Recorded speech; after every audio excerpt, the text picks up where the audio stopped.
On a appris cette semaine, d'ailleurs le maire de Toulouse était notre invité, l'arrêt des commandes en fait, parce que vous allez expliquer de l'A380.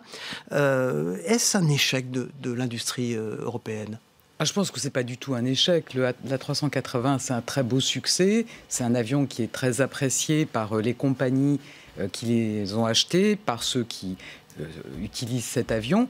Mais c'est vrai que le marché du transport aérien a changé, qu'on a plus des liaisons, vous savez ce qu'on dit, de point à point, et moins ce fonctionnement en hub. C'est quoi, c'est le problème du gros porteur qui est en cause ? Oui, c'est le pari qui avait été fait d'avoir des destinations extrêmement chargées, et donc où le A380 avait toute sa pertinence. Aujourd'hui, il s'est développé d'autres types d'avions, ce qu'on appelle les monocouloirs, qui permettent de faire ces trajets de longue distance avec des avions plus petits. Mais moi, je voudrais vraiment passer un message de confiance dans Airbus. Airbus va bien, a un carnet de commandes bien rempli, et à la place des A380, il y a d'autres avions qui arrivent, des A330 Neo, on termine les commandes quand même, hein. Ça veut dire que la chaîne de fabrication n'est pas interrompue pour l'instant. La chaîne de fabrication n'est pas interrompue, elle continuera jusqu'à fin 2021, et voilà, les salariés qui sont sur cette chaîne de fabrication vont pouvoir être maintenant réaffectés sur d'autres avions qui marchent très bien. Alors, on a entendu votre message de confiance, mais Airbus, c'est quand même 3500 emplois en Europe, dont beaucoup d'emplois à Toulouse. Est-ce qu'il y a des emplois menacés par l'arrêt de cette production de l'A380 ? Je pense que clairement non. Hein.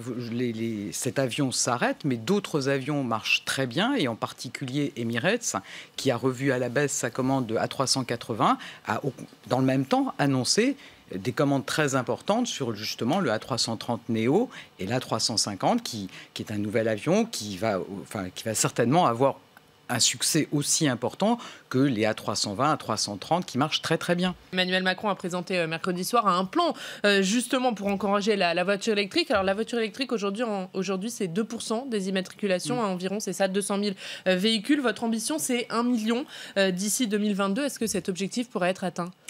On se donne tous les moyens pour que cet objectif soit atteint. Vous voyez, on part du constat que dans beaucoup de nos territoires, la voiture restera la colonne vertébrale des mobilités. Et tout l'enjeu, c'est que la voiture soit plus propre, qu'elle consomme moins, et donc que du coup, ça pèse moins sur le pouvoir d'achat, que demain, ces voitures, elles soient aussi autonomes.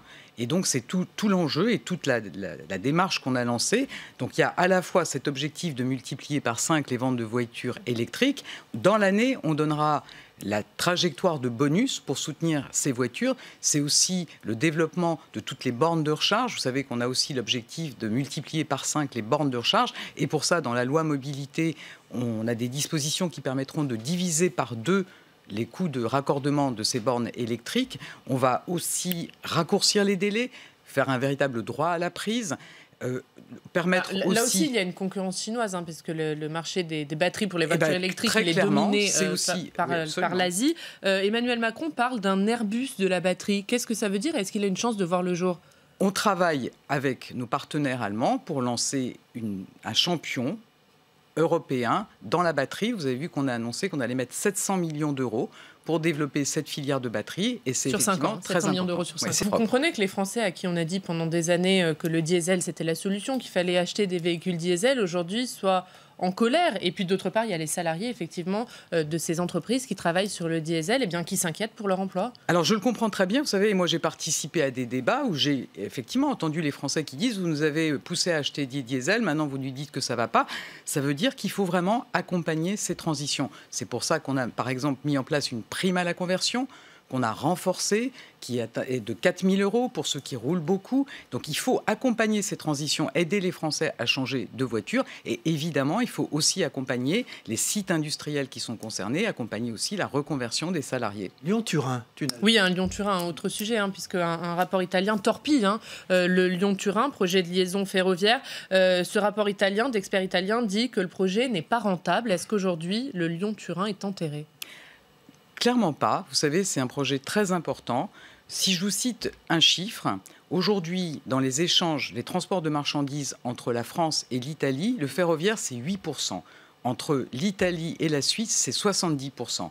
Donc, est-ce qu'on peut se satisfaire d'une situation comme ça? En tout cas, je peux vous dire que les élus des territoires concernés, moi j'y étais récemment, j'étais en Savoie avec les élus de Haute-Savoie et d'Isère, ils n'en peuvent plus de voir des camions, il y a des enjeux de pollution, donc c'est tout l'enjeu de ce projet. Donc nous, la France respecte clairement le temps qu'a souhaité prendre nos partenaires italiens, mais aujourd'hui, on dit clairement aussi aux Italiens qu'il faut que cette décision, elle vienne. Il y a des financements européens à la clé. Vous savez, 40%, peut-être même 50% de financements européens. Et il faut qu'une décision intervienne maintenant pour qu'on ne perde pas ces financements. Donc vous dites au gouvernement italien, prenez votre responsabilité, Absolument. ce projet doit se faire. Patrice Moyon. Le projet de loi mobilité, vous avez décalé justement cette présentation d'1 mois parce qu'il y avait ce grand débat.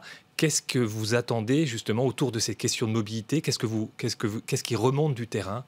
Et comment est-ce que ça va nourrir ce projet de loi? Vous savez, moi, ça fait des mois que je porte la nécessité de lutter contre les fractures territoriales, sociales, environnementales que connaît notre pays.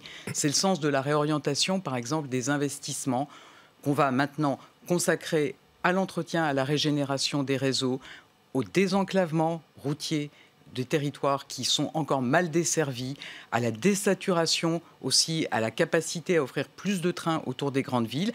Et ce projet de loi, moi, je le conçois vraiment comme une boîte à outils pour permettre aux élus de prendre les bons outils pour répondre aux besoins de mobilité dans les territoires. Alors, les sénateurs sont inquiets sur le financement de cette loi mobilité. Il y a un problème quant à la sincérité de la trajectoire budgétaire, disent-ils. Que leur répondez-vous ? Alors, je les remercie de se préoccuper du financement. Vous imaginez que c'est quelque chose qui me tient à cœur.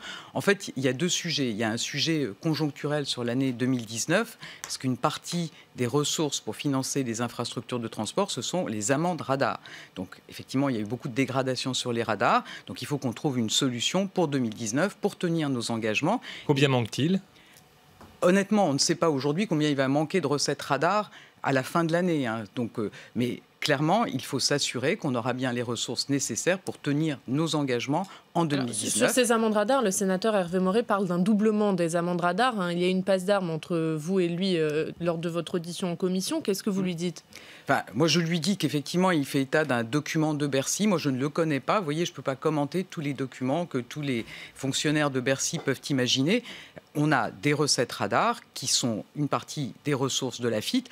Ce que ça montre aussi, vous savez, c'est que ça doit nous interroger. En tout cas, moi, ça m'interroge sur le fait de financer des politiques stratégiques et de long terme comme les infrastructures de transport avec des ressources qui fluctuent et avec des ressources dont je pense que tous collectivement, on peut qu'espérer qu'elles baissent, parce que si les Français respectent les limitations de vitesse, ces recettes doivent baisser.